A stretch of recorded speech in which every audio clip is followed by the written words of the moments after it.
ఈ సంవత్సరంలో చేస్తున్నటువంటి అభివృద్ధి సంక్షేమ కార్యక్రమాలని స్పష్టంగా శాసనసభ ద్వారా రాష్ట్ర ప్రజానీకానికి తెలియచేశారు. 2-3 రోజుల నుంచి మీరందరూ ప్రచారం చేశారు. ఎప్పుడు రానటువంటి రాజకీయ పార్టీ ఈరోజు శాసనసభకు వస్తుందని చెప్పి మీరు ప్రసారం చేస్తే నేను మంత్రిగా కాకుండా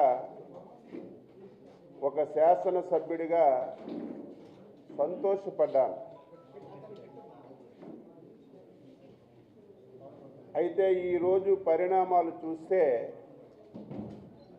శాసనసభకి వస్తామని చెప్పినటువంటి రాజకీయ పార్టీ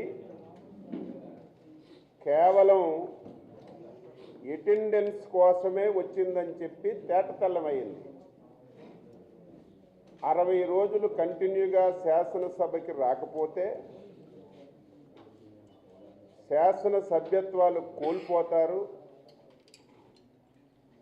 తద్వారా ఉప ఎన్నికలు వస్తాయి, ఈ 11 స్థానాలు కూడా ఓడిపోతామని చెప్పి భయపడి ఈరోజు శాసనసభకి సంతకం గురించి అటెండెన్స్ గురించి వచ్చిన విషయాన్ని తెలియచేస్తున్నా. నాకు తెలిసి కొంతమందికి తెలియకపోవచ్చు, అత్యంత ప్రజాస్వామిక దేశం భారతదేశం. మన దేశాన్ని చూసి చాలామంది నేర్చుకుంటున్నారు, రాజ్యాంగాలను కూడా మార్చుకుంటున్నారు.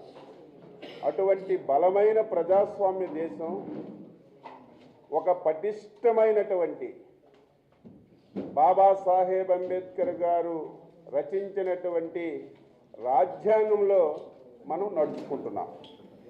అదేదో ఈరోజు నిన్నో మొన్నో కాదు, దేశానికి స్వాతంత్రం వచ్చినప్పటి నుంచి దేశంలో కానీ రాష్ట్రంలో కానీ ఏ రాజకీయ పార్టీలైనా రాజ్యాంగానికి లోబడి నడుచుకుంటున్నటువంటి విషయం కూడా ఈ సందర్భంగా రాష్ట్ర ప్రజలకు తెలియచేస్తున్నాను. ఇటువంటి తరుణంలో ఒక రాజకీయ పార్టీ, అవినీతి మీద పుట్టిన పార్టీ, అబద్ధాల పుట్టల్లో నుంచి పుట్టిన పార్టీ, నోరు విప్పితే అబద్ధం చెప్పడం, అవాస్తవం చెప్పడం, ప్రజలకి మభ్యపెట్టడం అలవాటైపోయింది. 2019-24 ఒక పేపరు, ఒక టీవీ ఉందని